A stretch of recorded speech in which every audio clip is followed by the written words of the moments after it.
Although we've been told in the US that slavery has long since been abolished, the existence and prevalence of human trafficking indicate otherwise. Human trafficking occurs all over the world and is considered to be one of the worst crimes. But how much does the average person really know about human trafficking? In this crash course, the sisters of UMCP aKDPhi will tell you all about the basics of human trafficking and what you can do to help. This crash course will be hosted by Gabby Lewis, Vivian Lee, and Maddie Ho. Before creating this crash course, we wanted to know what people actually knew and believed about human trafficking. After conducting a survey, here's what we found out. When we asked what they knew about human trafficking, participants said they learned that human trafficking can happen to anyone, and traffickers can be people you know. Human trafficking is an ongoing issue and hard to end or control. Or they seen human trafficking from documentaries.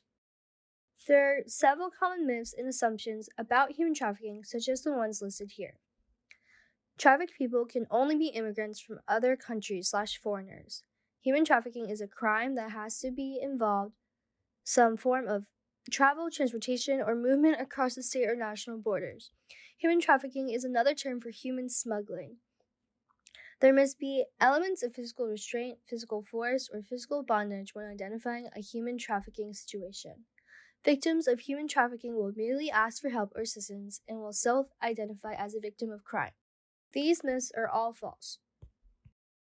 Human trafficking has a wide variety of definitions according to various government organizations. According to the Department of Homeland Security, human trafficking involves the use of force, fraud, or coercion to obtain some type of labor or commercial sex act, while the UN Office on Drugs and Crime describes human trafficking as the recruitment, transportation, transfer, harboring, or receipt of people through force, fraud, or deception, with the aim of exploiting them for profit. Men, women, and children of all ages and from all different backgrounds can become victims of this crime, which occurs in every region of the world. The traffickers often use violence or fraudulent employment agencies and fake promises of education and job opportunities to trick and coerce their victims. Lastly, the FBI, or Federal Bureau of Investigations, refers to human trafficking as the illegal exploitation of a person. Anyone can be a victim of human trafficking, regardless of their background, race, religion, gender, sexual orientation, and socioeconomic status. People can also be trafficked within their country of origin and don't necessarily have to be transported across state or country borders. Although any demographic of persons can be human trafficked, traffickers often aim to target those who are poor, vulnerable, and who are in search of a better life. Human trafficking not only affects a wide range of people, but it can also occur anywhere from the US to other countries abroad. There are two main types of human trafficking. The first type of human trafficking is sex trafficking. Sex trafficking occurs when individuals are compelled by force, fraud, or coercion to engage in commercial sex acts. Sex trafficking of a minor occurs when the victim is under the age of 18, and it is not necessary to prove force, fraud, or coercion for it to be considered human trafficking. The second type of human trafficking is labor trafficking. Labor trafficking occurs when individuals are compelled by force, threats, or fraud to perform labor or services. Some examples of labor trafficking include debt bondage, forced labor, and child labor. In the most recent global report on trafficking in persons from 2020 from the UN Office on Drugs and Crime, about 49,000 victims of human trafficking were reported in 2018. However, human trafficking is extremely hard to detect, nor are many cases reported to law enforcement or authorities, and the number of victims could be much larger. Globally, most victims are trafficked for the purpose of sexual exploitation. However, different parts of the world also have different main forms of exploitation and trafficking. In most regions, such as North America, South America, Western, Central, and Southern Europe, and East Asia and the South Pacific, the main form of trafficking is sexual exploitation. Regions such as Eastern Europe, Central and South Asia, and the majority of Africa have forced labor as the main form of trafficking. Some areas don't have a clear main form of trafficking, which can be a mix of different types. According to the same report, for every 10 victims detected, 5 of them were women and 2 of them were girls. Children make up about 1/3 of victims detected globally, and men make up about 20%. Most women detected were trafficked for sexual exploitation, and most men detected were trafficked for forced labor purposes. Girls were also mostly trafficked for sexual exploitation, and boys were mostly trafficked for forced labor.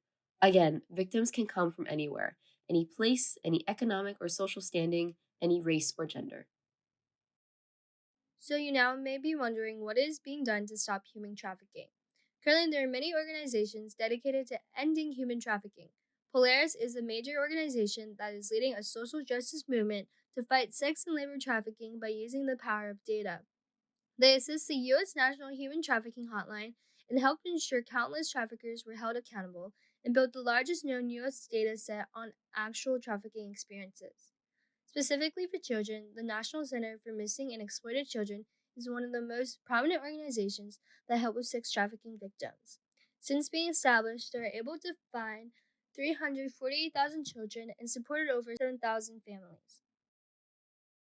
There are also many resources for victims of human trafficking. Numerous hotlines such as BeFree text line that is 24/7, National Human Trafficking Hotline, and National Center for Missing and Exploited Children Hotline. There are also services such as housing, trauma therapy, and free legal help for victims for sex trafficking. Finally, there are many ways you can help. 1. Organize a fundraiser and donate the proceeds to an anti-trafficking organization. 2. Educate the youth about how to recognize traffickers' recruitment tactics, how to safely navigate out of uncomfortable situations, and how to reach out for help at any time. And 3.